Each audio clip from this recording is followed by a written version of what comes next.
So guys welcome back to new video on RS play super. Office से भी थोड़ी देर पहले आया और चिल मार रहा था और सोच रहा था कि भाई खाने में क्या बनाऊं, अब क्या करूं कि तब तक चैप्टर नंबर 1100 पहुंच के स्पॉइलर सीधे ड्रॉप हो गए हैं। आई होप तुम लोग को र्यूमा वाला एपिसोड आया होगा, उसका भी रिव्यू अप है इस समय चैनल पे, जाके देख सकते हो। लेकिन इस बार के जो स्पॉइलर्स आए ना भाई, इस बार जो हुआ है ना वो किसी ने सोचा नहीं था। और आई थिंक सैटर्न उसी रास्ते पे बढ़ रहा है जहां पर उसको नहीं होना चाहिए और उसके साथ कुछ भयंकर हो सकता है। खैर ऐसा क्या क्या हो इस वीडियो में एंड तक जरूर देखना और बिना टाइम वेस्ट किए लेट्स रोल द इंट्रो।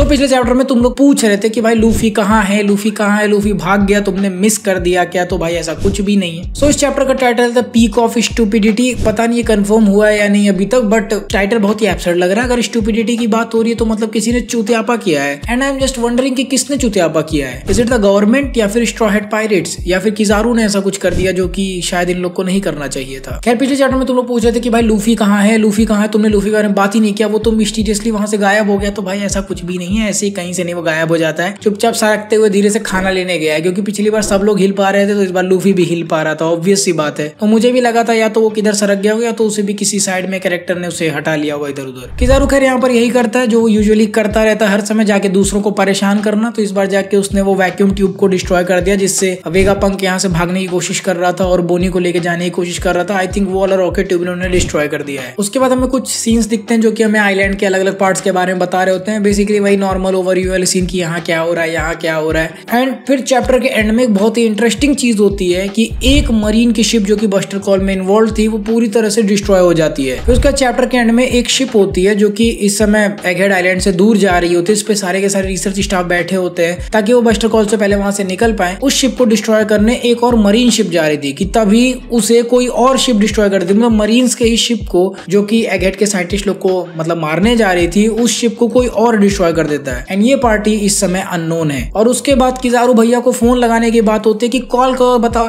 चीचा कोई ना कोई पेल्ले आ रहा है। और उसी के साथ ये वाला चैप्टर खत्म हो जाता है और लास्ट में बताया जाता है कि सांजी के हाथ में कुछ है। क्या है वी डोंट नो। अब तुम लोग यहाँ पर ऑब्वियसली यही सोच रहे होगे कि आखिर किसने मरीन्स की शिप को डिस्ट्रॉय कर दिया और आखिर ये अननोन पार्टी कौन है। तो यहाँ पर जो मेरा सबसे पहला गेस है, जो कि तुम लोग का भी गेस होगा, वो है black beard pirates. Black beard का यहाँ पे कोई ना कोई मोटिव है और मोस्ट लाइकली मुझे ऐसा लगता है कि मे बी वो चाहता है कि वेगापंक उसके साइड में आ जाए ताकि वो भी उसका फायदा उठा पाए। या फिर ऐसा भी हो सकता है कि वो मरीन की शिप बेसिकली ब्लैक बियर्ड के रास्ते में थी, इसलिए ब्लैक बियर्ड ने उसको डिस्ट्रॉय कर दिया। Because I can't see black beard कि वो जाके कुछ साइंटिस्ट लोग को प्रोटेक्ट कर रहा है। उसको वो साइड दिखा होगा। देखो ऑब्वियसली अगर वहां से रिसर्चर्स भाग रहे हैं मतलब वो वाला साइड थोड़ा सा सेफ होगा जहां से ब्लैक बियर्ड ट्राई कर रहा है उस आइलैंड में एंट्री लेने के लिए, क्योंकि चारों तरफ से उसको घेर लिया गया है। तो यहाँ पर मुझे सबसे प्रोबेबिलिटी यही लगती है कि ब्लैक बियर्ड उसी एरिया से एंटर करेगा और जो भी उसको वहां पे काम करना वो करके वहां से कट लेगा। और जहां पर मुझे सबसे ज्यादा पॉसिबिलिटी यही लग रही है कि जाके वो सैटर्न को पेल सकता है उसके डेविल फ्रूट के लिए। ये भी पॉसिबिलिटी हो सकती है। या फिर मे भी उसको कंट्रोल चाहिए कुछ सेराफिम्स का ताकि और भी ज्यादा वो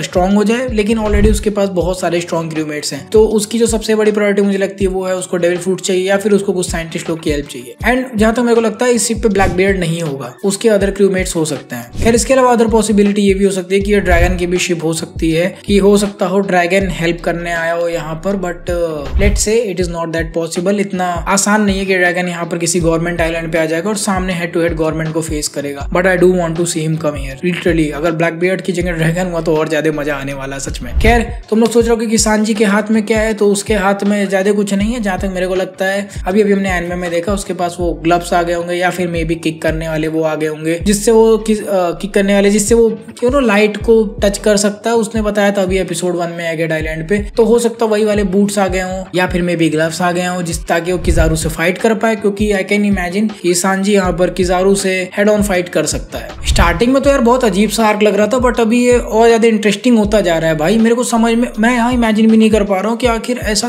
क्या चीज हो सकता है जो कि ब्लैक बियर्ड को इस आइलैंड से चाहिए। ऐसी कौन सी चीज है जो उसके लिए यहाँ पे मरी जा रही है। खैर तुम लोग को क्या लगता है ब्लैक बियर्ड को यहाँ पर क्या चाहिए? मैंने अपने स्पेकुलेशंस बता दिए, तुम लोग कमेंट सेक्शन में बताओ कि क्या चाहिए। और अगर ड्रैगन की आर्मी यहाँ पर आई है तो इतनी जल्दी ड्रैगन वाले यहाँ पर कैसे पहुंचे, ये सब कुछ तुम लोग मेरे को कमेंट सेक्शन में बता सकते हो। बाकी सब मैं अपना बुद्धि लगाना मैं चैप्टर के बाद ही स्टार्ट करूंगा। खाना नहीं खाया, दिमाग नहीं चल रहा मेरा। सो गाइस वीडियो को खत्म करने से पहले मेरे को एक बहुत ही इंटरेस्टिंग चीज पता चली। तो जुजुत्सु काइसन सीजन 1 का जो डायरेक्टर था यानी कि संगू पार्क, इन्होंने ही जाके बाद में ENH मतलब बाद में नहीं, इनकी ऑलरेडी वो कंपनी थी आई थिंक 2011 से ही है वो ENH स्टूडियोज इन्होंने बनाया था, जिन्होंने मतलब मतलब ज्यादा कुछ नहीं बनाया, बट इन्होंने ही एक्चुअली में र्यूमा का एपिसोड रिलीज किया है अभी कल नेटफ्लिक्स पे। इसीलिए मैं सोच रहा था कि र्यूमा वाला एपिसोड इतना देखा से मतलब इसका एनिमेशन इतना फेमिलियर क्यों लग रहा है। तो सीजन 1 जुजुत्सु काइसेन इन्होंने डायरेक्ट किया था एंड आई थिंक ओकोत्सु यूता वाला जो जीरो मूवी था उसमें भी इन्होंने हेल्प की थी। So that was a very interesting find. सच में मैंने उम्मीद नहीं किया था ऐसा भी हो सकता है, अभी अभी मेरे को इंस्टाग्राम पे ही पता चला। खैर तुम लोग कैसा लगा ये इन्फॉर्मेशन जान के मेरे को कमेंट सेक्शन में बताओ। फटाफट चैनल को सब्सक्राइब कर लो। आई होप तुम लोग को ये वाला वीडियो पसंद आया होगा and I will see you guys in next one. Subscribe कर लो भाई, सब्सक्राइबर्स आजकल बढ़ नहीं रहे, सब्सक्राइब कर लो फटाफट। I will see you guys next one. So until next video,